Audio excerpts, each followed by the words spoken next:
नमस्कार, मैं डॉक्टर शुक्ला मनोरम आपका स्वागत करती हूँ।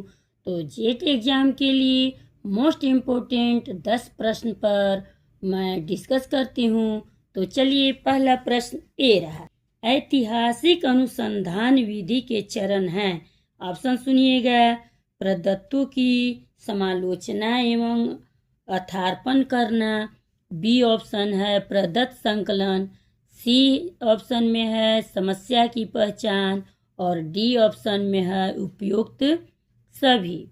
चलिए बताइए, आप लोग बताइए। इसका पहला प्रश्न का आंसर उपरोक्त सभी डी सही है। इसका ए में है प्रदत्तों की समालोचना एवं अर्थार्पण करना, ये भी सही है। प्रदत्त संकलन, ये भी सही है। समस्या की पहचान, ये भी सही है। इसीलिए उपरोक्त सभी सही है। अब प्रश्न नंबर 2 आपके सामने ए रहा।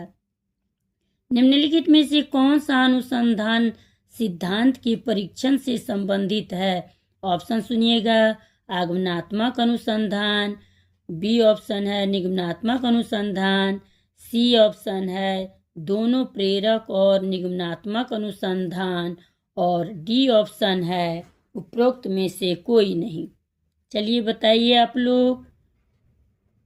जिनका बी ऑप्शन है उसका बी सही है। ए बी सी डी में बी ऑप्शन ही सही है, निगमात्मक अनुसंधान। जिनका भी बी है वह सही है। अब तीसरा प्रश्न ए रहा। अनुसंधान में वैज्ञानिक पद्धति का एक मुख्य उद्देश्य है। ऑप्शन सुनिएगा। ए में है नए मापदंडों का प्रयोग, बी में है अवैध एवं त्रुटिपूर्ण संबंधों का निवारण, सी में है बहुआयामी आलोचना और परीक्षा को सुनिश्चित करना और डी ऑप्शन है आंकड़ों के विश्लेषण में सुधार।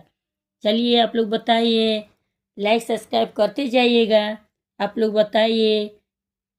ऑप्शन जिनका जिनका भी ए है वह सही है, नए मापदंडों का प्रयोग। अब चलिए चौथा प्रश्न ए रहा। एक दीर्घकालीन अनुसंधान अध्ययन को क्या कहा जाता है? ऑप्शन सुनिएगा, ध्यान दीजिएगा आप लोग। ए है अनुसंधान विधि, बी है अनुदैर्ध्य अनुसंधान, सी है क्रॉस अनुभागीय अनुसंधान और डी है उपरोक्त में से कोई नहीं। चलिए बताइए, आप लोग कमेंट कीजिए। चौथा क्वेश्चन का आंसर बताइए। जिनका भी बी है, चौथा का बी अनुदैर्ध्य अनुसंधान, उनका सही है। अब चलिए पांचवा प्रश्न ए रहा। निम्नलिखित में से कौन सी प्रतिदर्श प्रणाली संभाव्यता पर आधारित है? ऑप्शन सुनिएगा आप लोग।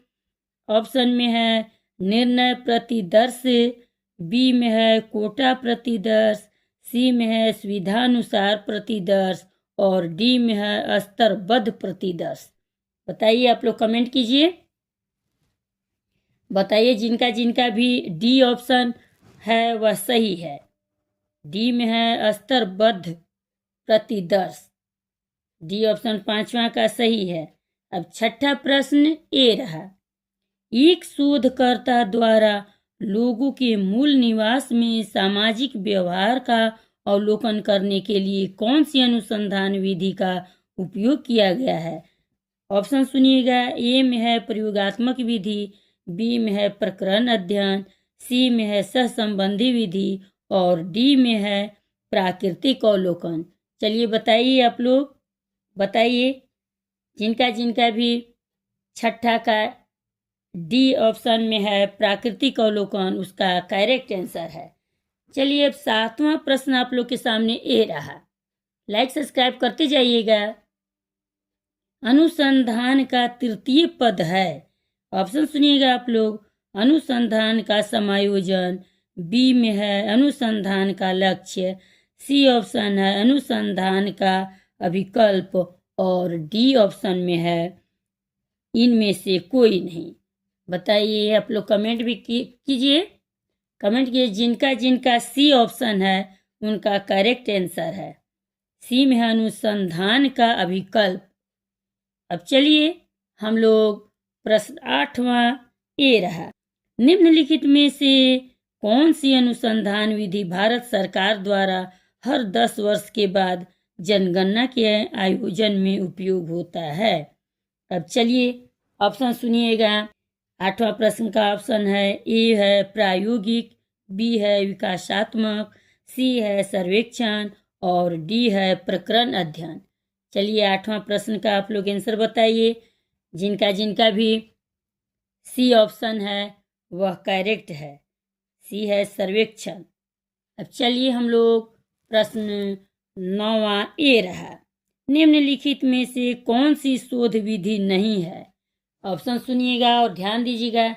यह प्रश्न नहीं में पूछा है, तो इसका ऑप्शन ए दार्शनिक, बी है ऐतिहासिक, सी है सर्वेक्षण और डी है अवलोकन। चलिए बताइए, आप लोग कमेंट कीजिए, बताइए 9वां प्रश्न का जिनका जिनका डी है अवलोकन उसका करेक्ट आंसर है। अब चलिए 10वां और लास्ट क्वेश्चन है। चलिए 10वां और लास्ट प्रश्न आपके सामने ए रहा, अच्छे अनुसंधान की अनिवार्य शर्तें अर्थात आवश्यक तत्व कौन सी है। ऑप्शन सुनिएगा। ए है पुस्तकालय में पर्याप्त पुस्तकें, बी है एक अच्छा शोध पर्यवेक्षक, सी है अच्छी तरह से तैयार की गई उपकल्पना और डी है अच्छी तरह से निरूपित की गई समस्या। चलिए आप लोग बताइए, कमेंट कीजिए। जिनका जिनका भी सी ऑप्शन है वह करेक्ट है, एक अच्छी तरह से तैयार की गई उपकल्पना। तो चलिए मिलते हैं अगले वीडियो में।